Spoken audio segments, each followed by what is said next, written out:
தீபாவளி பண்டிகை கொண்டாட சொந்த ஊர்களுக்கு சென்ற மக்கள் பேருந்து மூலம் கிளாம்பாக்கம் வரத் தொடங்கினர். ஊரு திரும்பிய வாகன ஓட்டிகளால் விக்கிரவாண்டி சுங்கச்சாவடியில் நீண்ட தூரத்திற்கு வாகனங்கள் ஊர்ந்து வருகின்றது. கூடுதல் தகவல்களை தருகிறார் செய்தியாளர் ஜெயபிரகாஷ். ஜெயபிரகாஷ், முழு விவரங்கள் என்ன?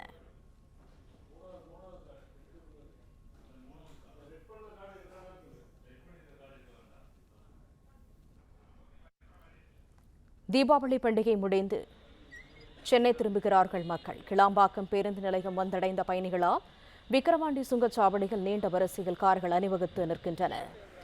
தீபாவளி கொண்டாட சொந்த ஊர் சென்றவர்கள் பண்டிகை முடிந்து சென்னை திரும்புகிறார்கள். தீபாவளி பண்டிகை கொண்டாட சொந்த ஊர்களுக்கு சென்ற மக்கள் பேருந்து மூலம் கிளாம்பாக்கம் வரத் தொடங்கினர். ஊர் திரும்பிய வாகன ஓட்டிகளால் விக்கிரவாண்டி சுங்கச்சாவடியில் கார்கள் நீண்ட தூரத்திற்கு ஊர்ந்து வருகின்றது. அரசு பேருந்துகளில் கிளாம்பாக்கம் பேருந்து நிலையம் வந்தடைந்த பயணிகள். தீபாவளி கொண்டாட சொந்த ஊர் சென்ற மக்கள் பண்டிகை முடிந்து சென்னை திரும்புகின்றனர்.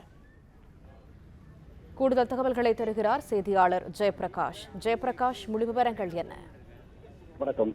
தென் மாவட்டங்களைச் சேர்ந்த மக்கள் பல்வேறு பணிகள் காரணமாக சென்னை மற்றும் புறநகர் பகுதியில் வசித்து வந்த நிலையில தீபாவளி பண்டிகை சொந்த ஊரில் கொண்டாடுவதற்காக கடந்த வெள்ளிக்கிழமை முதல் லட்சக்கணக்கான மக்கள் கார், வேன், அரசு பேருந்து, தனியார் பேருந்து மற்றும் ரயில்கள் மூலமாக தென் மாவட்டங்களுக்கு சென்று இருந்த நிலையில நாளை முதல் பள்ளி, கல்லூரிகள் மற்றும் அரசு, தனியார் நிறுவனங்களுக்கு செல்ல வேண்டிய கட்டாயம் இருப்பதனால மீண்டும் தென் மாவட்டங்களில் இருந்து சென்னை நோக்கி அதிகப்படியான மக்கள் வர துவங்கியுள்ளனர்.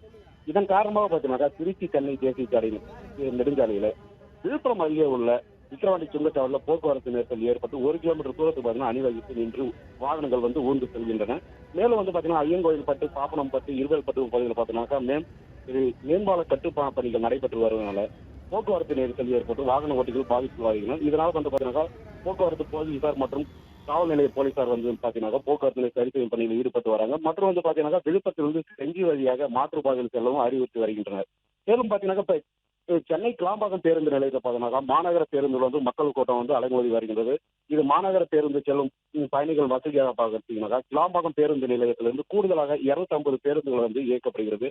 இதனால் பயணிகள் மாநகர பேருந்து கூட்ட நெரிசலின்றி பயணிக்க முடியும் என்று போக்குவரத்து அதிகாரிகள் தெரிவித்தனர். மேலும் கிளாம்பாக்கம் மாநகராட்சி பேருந்து நிலையத்தில் தொடர்ச்சியாக மக்கள் வருகை அதிகமாக இருப்பதன் காரணமாக கிளாம்பாக்கம் பேருந்து நிலையத்திலிருந்து திருவான்மியூர், போரூர், திருப்பூர், கோயம்பேடு, செங்கல்பட்டு, மாதவரம் உள்ளிட்ட பகுதிகளுக்கு செல்ல வேண்டிய மாநகர பேருந்து இல்லாதனாலும் பயணிகள் நீண்ட நேரம் காத்திருந்து செல்லக்கூடிய ஒரு நிலைமை ஏற்பட்டுள்ளது.